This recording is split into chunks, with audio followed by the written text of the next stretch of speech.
Burgeoning, your channel for all things magic. In today's video, we are revisiting our Up and Up series, and in today's deck tech upgrade and update, well, we're going to do some updating and upgrading to the Rat Colony deck that's led by Morophon the Boundless. This was a deck that was built by the MTG Burgeoning Community during Sunday is Fun Day. It was one of our many deck building series here on the channel. And in today's video, we're going to offer some updates and upgrades so that we can make this deck a bit stronger throughout the 99. We are going to focus on 3 different components of this deck during this video. We are going to focus on the mana base, we are going to focus on the enter the battlefield triggers of what all of our rats are trying to accomplish, and we are also going to look at some card advantage spells that we can include in our deck to help us assemble our Rat Colony engine and end up winning the game by doing so. Alright, so let's start talking about some of the lands first. What we want to do is we want to include some more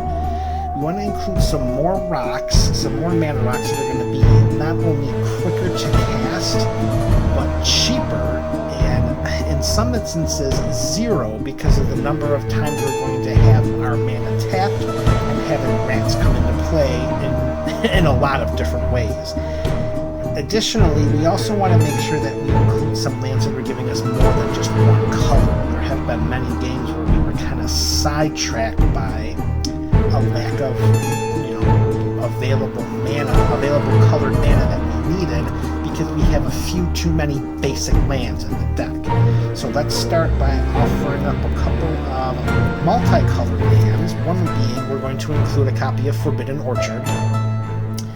It's taps for any color, so that's going to definitely help us, and whenever we tap it, one of our opponents gets a 1/1 colorless spirit token, but we don't care about that. We have no problem giving one of our opponents a spirit token that doesn't fly. This deck might be a little trickier, this next land may be a little trickier to pull off, but for all intents and purposes, we are playing mono.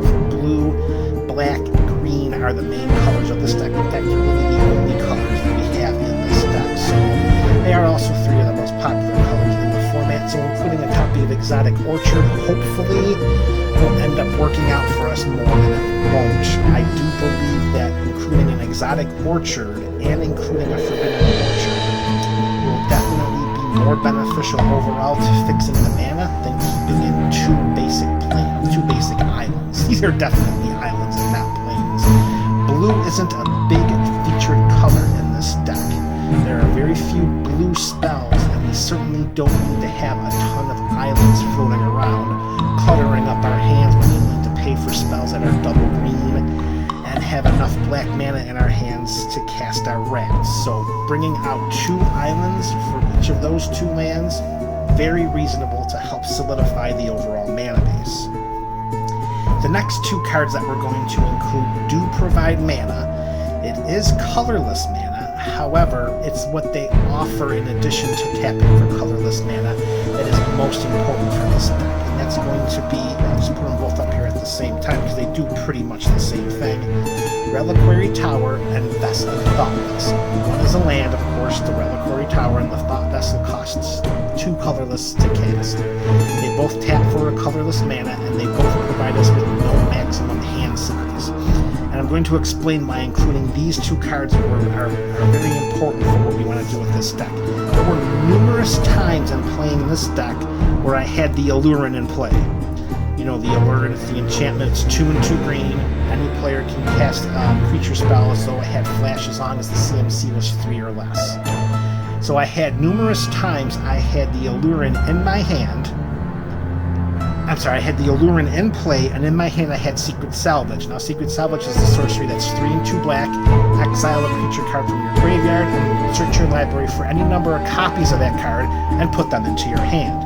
So I was able to cast the Secret Salvage with the Allurin in play, bringing in a ton of rats. However, my maximum hand size was 7, so I needed to cast some of those or, send them to the graveyard through discard. So I would cast them during my turn, only to see subsequently before my next turn comes around, a board wipe by one of my opponents. By including a Thought Vessel and a Reliquary Tower, I give myself a better opportunity to eliminate my maximum hand size, holding all of those rats so I can cast them at the end of my opponent's turn and then swing in for lethal damage. So these two cards are being installed into the deck as a way in which to help hold the rats, which we hold so dear in this deck, and protect them as best we can. That's why those two are being included. And for those two things for those two cards going in, the two cards coming out are going to be the Talisman of Resilience and the Talisman of Dominance. These are two the talismans these are two of the mana rocks that are going to come in that are going to be replaced by a couple of mana rocks that are not necessarily going to provide us the same mana distribution, but they are going to have a mana value less, and it's going to help us speed up what we want to do with the deck. So those two are coming out to make room for the Thought Vessel and the Reliquary Tower.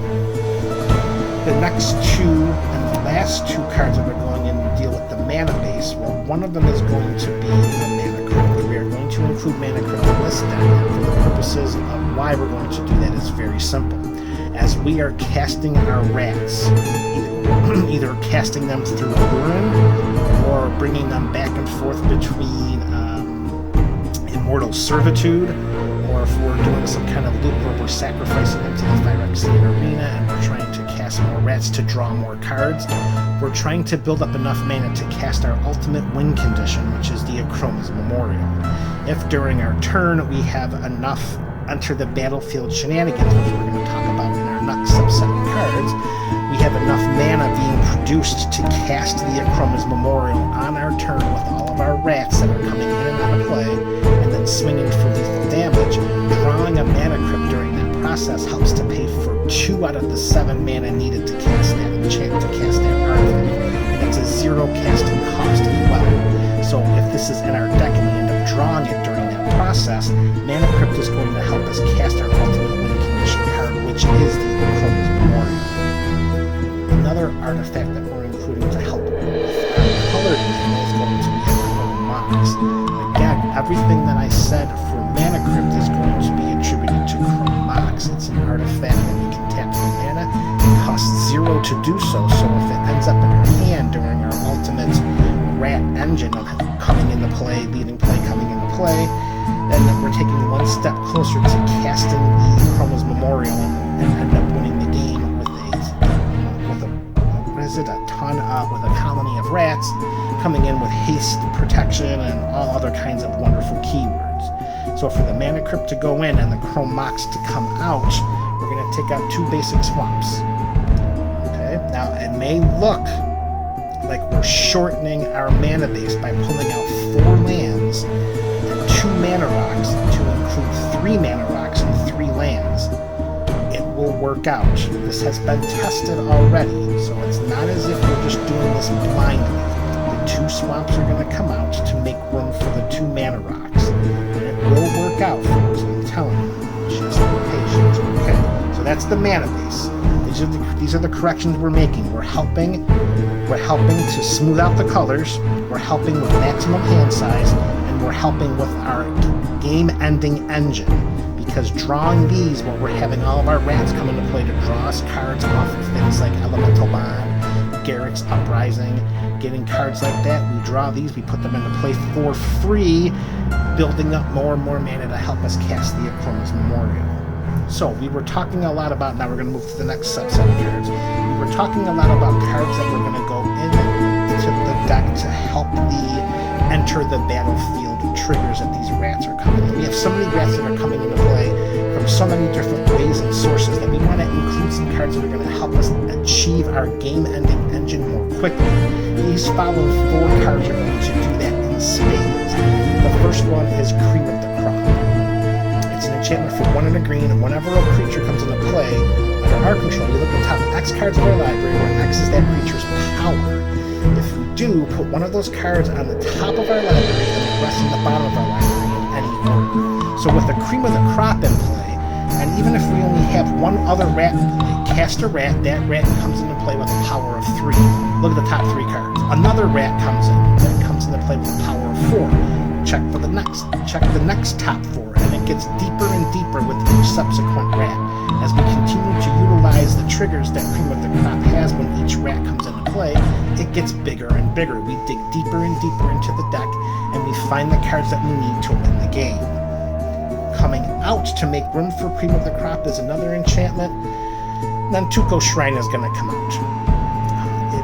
It's kind of clunky. It has at times produced the squirrel tokens needed, but then they just kind of sit there. They don't help out the rats at all. It just doesn't help the end game as much. So Cream of the Crop is going to be a definitive upgrade over Nantuko Shrine in what we want to do with this rat deck. So Cream of the Crop in, Nantuko Shrine out.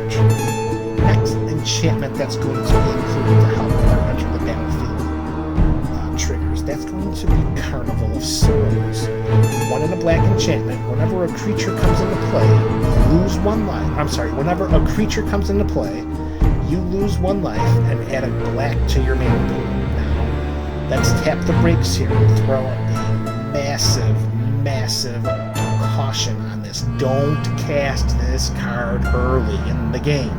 Save this card up for when you're inching closer and closer to your end game, because this is not a card that you want out there in a full table of Commander, because it's whenever a creature comes into play, we lose the life and add a black mana to our mana pool. We want this into play when we're at or near our rat colony end game. And what this is going to do, this is going to help us get closer and closer to casting the game-ending spell, one of which the spell, of course, is a Chroma's Memorial. So a rat comes into play, we get a black mana and we lose life. We gotta keep an eye on our life total, which was another reason why we took out the Talismans. Now I understand we put the Mana Crypt in, which is 3 life if we flip the coin wrong, but that was another consideration of the life total. So a rat comes in, we add a black mana. More rats come in, more black mana, we get closer and closer to casting the Chroma's Memorial, even if all of our mana is tapped out. Okay. To make room for the Carnival of Souls, going in, coming out, is 1 copy of Rat Colony. That leaves us with 25 in the deck. 1 in every 4 cards is a Rat Colony. Those are still good numbers. Another Enter the Battlefield card that's going to work wonders in this deck, as it already has during playtesting, is Tangleroot. It's an artifact for 3. Whenever a player plays a creature spell, that player adds a green to his or her mana pool. So I gotta back up a little bit because I misspoke in calling this an Enter the Battlefield card. This does not trigger when the rats come into play. This triggers when we cast the rats. So if we have something like a Lurin in play, and we're casting our rats for free, every time we cast a rat, we get a green mana. And then we cast another rat for another green mana. And maybe we're sacrificing those rats to the Phyrexian altar, getting them all into the graveyard, and then maybe we're casting in Servitude or a Patriarch's Bidding or something like that. The Tangleroot is going to help us generate additional mana during the time that we're operating our rat colony engine in order to cast our game-ending spells, because if we're doing it during our turn, our primary win condition are the rats themselves. We want to make sure we have a way in which to give them haste. Coming out to make room for the Tangleroot is going to be Cover of Darkness. It's an enchantment for 1 in a black that when it comes into play, we choose a creature type, and creatures of the chosen type have fear. Fear is okay. I mean, we can't be blocked except for black and artifact creatures. That's okay. But I think Tangleroot is an upgrade to Cover of Darkness.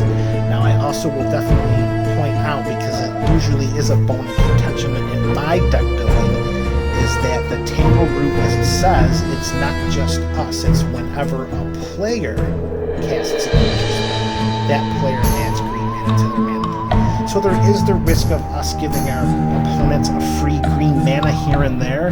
However, by no means is it going to be abused as much as we're going to do when we're casting all of our rats and doing what we want to do with our game-ending rat colony engine. So I think, even though there is the minute possibility that that extra green mana could help our opponents, it's going to help us exponentially more, and I think it's a much better reason for including Tangleroot than not including it. And bringing out Cover of Darkness here, this card won't be as strong to us as the Tangleroot will be, as we are going through our rat engine. trade-off right there. Alright, so the next card we're going to include to help with our game-ending rat colony engine is definitely all about entering the battlefield, particularly if it's another black creature, and that is Ayara, First of Lockthwain. Triple black, 2/3. Whenever she or another black creature, for all intents and purposes, whenever another rat colony is coming into play, then each opponent loses 1 life and they gain 1 life. And gaining that life is going to be pretty important because Carnival of Souls has us losing life, so that's going to be something that we're going to need to make sure we can kind of keep an eye on, of course. And then, if needed, we tap and sacrifice another black creature to draw a card. The Ayara First of Lockthwain has been very, very strong in this deck ever since it was included during game and play testing before being introduced as an official change and revision during this episode of the Up and Up series.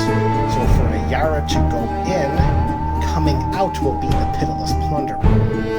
3 and a black is a human pirate. Whenever another creature we control dies, we create a treasure token.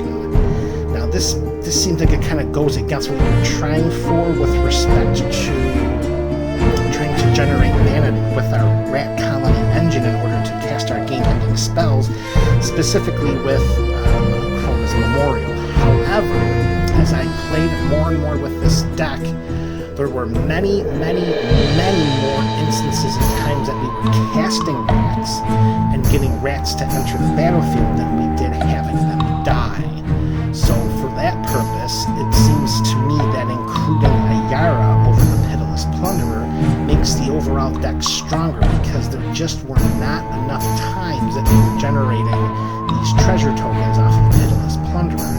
However, getting the rats into play, either through casting them or graveyard recursion, always triggers Ayara. So Ayara in, Pitiless Plunderer out, and I think that's a very good swap to make the deck even stronger.